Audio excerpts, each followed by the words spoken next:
Quando a cidade dorme, segredos despertam. No silêncio da madrugada, histórias esquecidas voltam a falar. Aqui, cada detalhe é uma pista, cada som, um passo em direção à verdade. Em um mundo onde crimes se perdem no tempo, nós resgatamos as vozes que o medo tentou calar. Prepare-se para revisitar os mistérios mais sombrios e intrigantes da história. Bem-vindo ao True Crime, onde o frio na espinha é apenas o começo e cada caso é uma viagem ao desconhecido. Este vídeo contém referências a um crime real. A narração será calma, sem descrições gráficas, para que possamos revisitar esta história com respeito e cuidado. Respire fundo, ajuste seu volume e permita que o som da chuva acompanhe cada passo desta narrativa. Londres, ano de 1888. A capital do Império Britânico, orgulhosa de seus avanços industriais e de seu crescimento urbano, escondia em suas sombras um segredo sombrio. No coração do bairro de Whitechapel, um assassino caminhava pelas ruas cobertas de névoa. Ele escolhia suas vítimas no silêncio da madrugada, deixando para trás um rastro de sangue e mistério.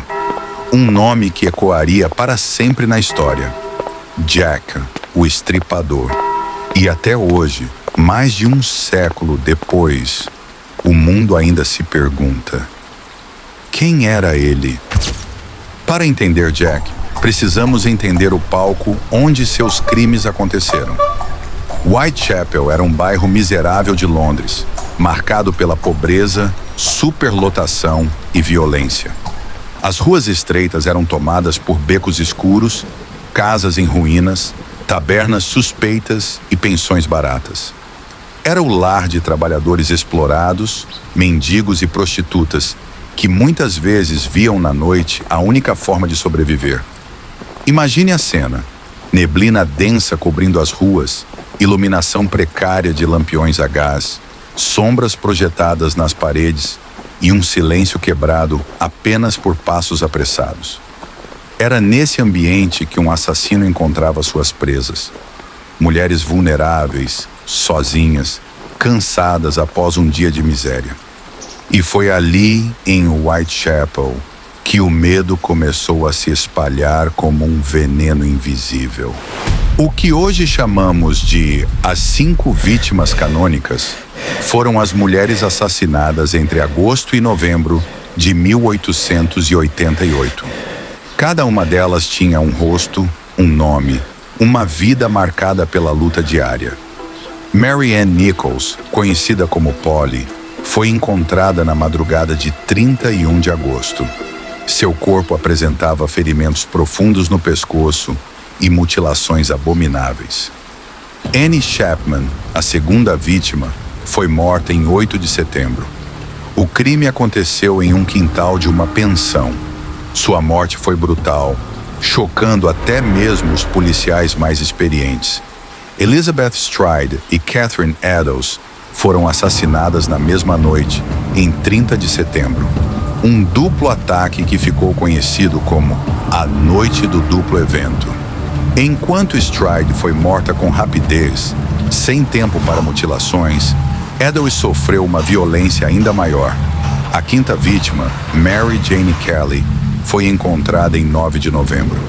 Seu corpo foi dilacerado de uma forma tão horrenda que até hoje é considerado um dos crimes mais brutais da história. Essas mulheres não foram apenas nomes em uma lista. Eram mães, filhas, sobreviventes em uma Londres cruel.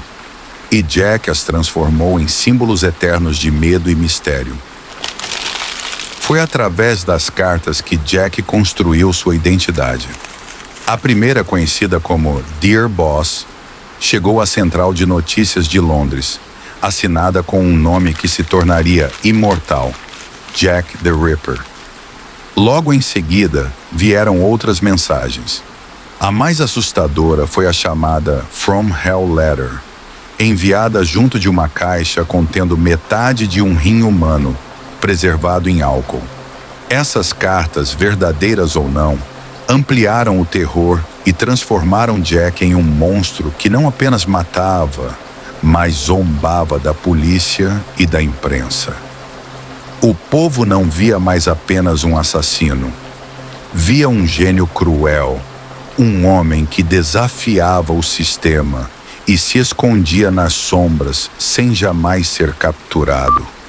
A Scotland Yard e a polícia local mergulharam em uma das maiores investigações da história. Foram interrogadas centenas de pessoas, recolhidas testemunhas, analisadas pistas, mas nada levava ao verdadeiro assassino. A imprensa alimentava o pânico, publicando rumores e inventando suspeitos. Enquanto isso, a população de Whitechapel vivia em constante medo e a polícia era criticada por sua incapacidade de capturar o monstro. A cada novo assassinato, a reputação da polícia afundava e a lenda de Jack crescia. Ao longo dos anos, dezenas de nomes foram apontados como possíveis assassinos, mas alguns se destacam como os principais suspeitos. Montague John Druitt, advogado e professor, encontrado morto no Tamisa logo após os crimes. Aaron Kosminski, barbeiro polonês com histórico de problemas mentais. Michael Wallström, um criminoso e golpista conhecido. Walter Sickert, um pintor famoso, acusado em teorias modernas. Outros suspeitos envolveram médicos, cirurgiões, até nobres e membros da família real britânica. Cada teoria trouxe novas camadas de mistério, mas nenhuma resposta definitiva. Até hoje, Jack permanece um fantasma sem rosto. Jack não é apenas um assassino em série. Ele se tornou um mito, uma sombra eterna no imaginário popular. Alguns acreditam que era um médico, pela precisão das mutilações. Outros dizem que era alguém dentro da realeza, protegido pelo poder. Há quem veja Jack como parte de sociedades secretas. Em tempos modernos, exames de DNA tentaram dar uma resposta. Alguns estudos apontaram Aaron Kosminski como provável culpado, mas nada foi confirmado oficialmente. O mistério permanece. Jack nunca foi identificado. E talvez seja exatamente isso que o tornou eterno. Mais de 130 anos se passaram desde que Jack, o estripador, espalhou medo pelas ruas de Londres.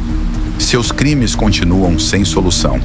Suas vítimas ainda são lembradas como símbolos de uma época de desigualdade, pobreza e dor.